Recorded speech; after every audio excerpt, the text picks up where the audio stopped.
नमस्कार है आप सभी का चैनल पर। तो कहानी है एक कठपुतली की और चार दोस्तों की। कठपुतली की कहानी सुनने से पहले आप सभी से निवेदन है, अगर आपको कहानी अच्छी लगे तो आप इसे लाइक और शेयर करना ना भूलिए। अगर आप चैनल पर नए हैं तो आप इसे सब्सक्राइब जरूर कर लीजिए ताकि आपको और भी अच्छी अच्छी कहानियाँ सुनने को मिलती रहे। तो आपका चैनल में फिर से स्वागत है। अब हम अपनी कहानी शुरू करते हैं। बहुत समय पुरानी बात होती है। एक गांव में चार मित्र थे। इन चारों में एक खाती जो कि बढ़ाई का काम करता है। एक दर्जी था जो कपड़े सिलता था। एक सुनार था जो कि सोने चांदी के गहने बनाता था और एक ब्राह्मण था। चारों ही मित्रों में बहुत ही अच्छे संबंध थे। चारों की ही एक दूसरे से बहुत ही अच्छी बनती थी।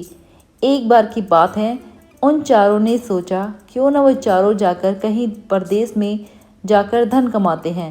तो उन चारों ने बहुत सोच विचार करके कहा कि वह सारे इकट्ठे होकर ही परदेश को जाएंगे और वहीं पर अपना काम धंधा शुरू करेंगे।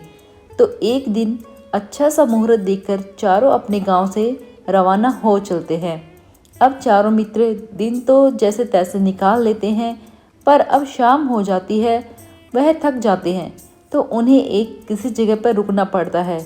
वहाँ पर एक कुआं होता है तो चारों जने वहीं पर रात को ठहरने के लिए रुक जाते हैं। अब चारों मित्रों ने साथ में भोजन किया। अब चूंकि वो पूरे दिन से चलते चलते थक गए थे तो उन्होंने अब सोने का निश्चय किया। तो चारों मित्र कहते हैं अब हमें सो जाना चाहिए। परंतु सुनार कहता है कि अरे भाई, हम चारों एक साथ कैसे सो सकते हैं, क्योंकि मेरे पास तो बहुत सारा सोना है। अगर हम चारों एक साथ सो जाएंगे तो मेरा सोना चोरी हो सकता है। तो सबने मिलकर इस बात के लिए निश्चय किया कि वह चारों एक एक समय के लिए जाकर पहरा देंगे और बाकी के तीन जने सोएंगे। ब्राह्मण ने सबके पहरे का समय निश्चित किया। पहरे पर सबसे पहले खाती की बारी आई, जो कि लकड़ी का सामान बनाने में माहिर था। वह खाती अपनी बारी लेकर वहां पर पहरा देने लग जाता है। बाकी के तीन मित्र सो जाते हैं।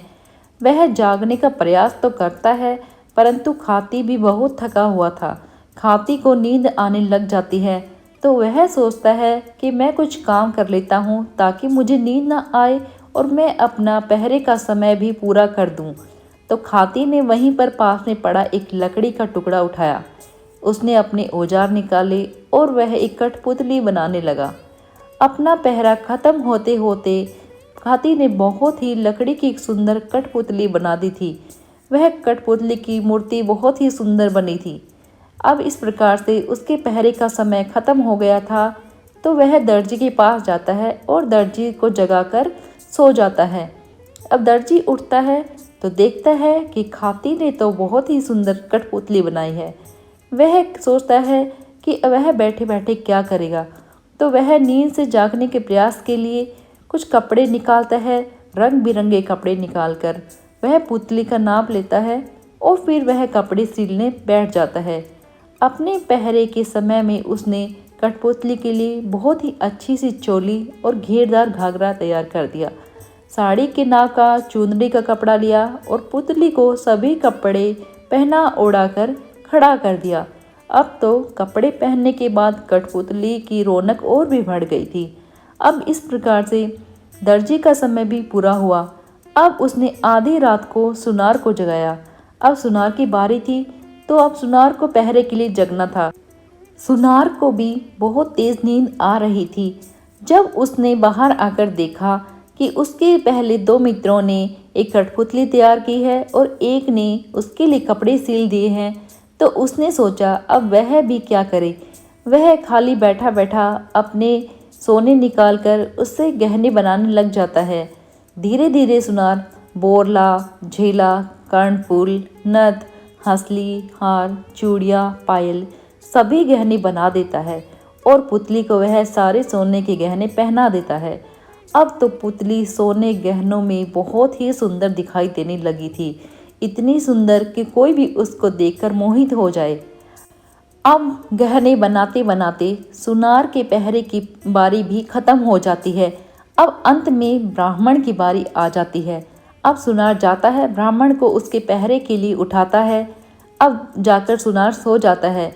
ब्राह्मण आता है, वह देखता है कि पुतली को तो किसी ने बहुत ही सुंदर बनाया है, उसको कपड़े भी पहनाए हैं, वह बहुत ही सुंदर लग रही है सोने चांदी के गहनों में। अब वह सोचता है कि काश यह कठपुतली सच की होती, जीवित होती। तो वह सोचता है कि क्यों न वह उस कठपुतली को जीवित कर दे। तो ब्राह्मण यह देखकर अपने मंत्र बल से कठपुतली को जीवित करने के लिए बैठ जाता है। वह खूब सारे मंत्र बोलता है और कठपुतली पर जल छिड़कने लगता है। सुबह होते होते ब्राह्मण के पहरे की बारी भी खत्म हो जाती है। वह ब्राह्मण मंत्र बल से उस कठपुतली को जीवित कर देता है। तो सुबह होते ही वह कठपुतली जीवित हो जाती है और एक सुंदर जवान लड़की बन जाती है। इतनी सुंदर, इतनी जवान लड़की होती है कि किसी का भी मन उसे देखकर डोल जाए। वह चारों अब उस कठपुतली को देखते हैं और उसके पास जाकर उसके रूप में मंत्रमुग्ध हो जाते हैं। वह कठपुतली इतनी सुंदर होती है, इतनी जवान होती है कि चारों मित्र मन ही मन उससे शादी करने का सोचते हैं। वह चारों अपने मन में कल्पना करते हैं कि इतनी सुंदर जवान लड़की को वह अपनी पत्नी बना लेंगे। तो चारों इस बात की प्रतीक्षा करते हैं कि कब वह अपनी मन की बात दूसरे मित्रों को बताए। तो इस प्रकार से वह चारों ही एक साथ अपने इस प्रस्ताव को उस कठपुतली के सामने रखते हैं कि वह उसे शादी कर ले।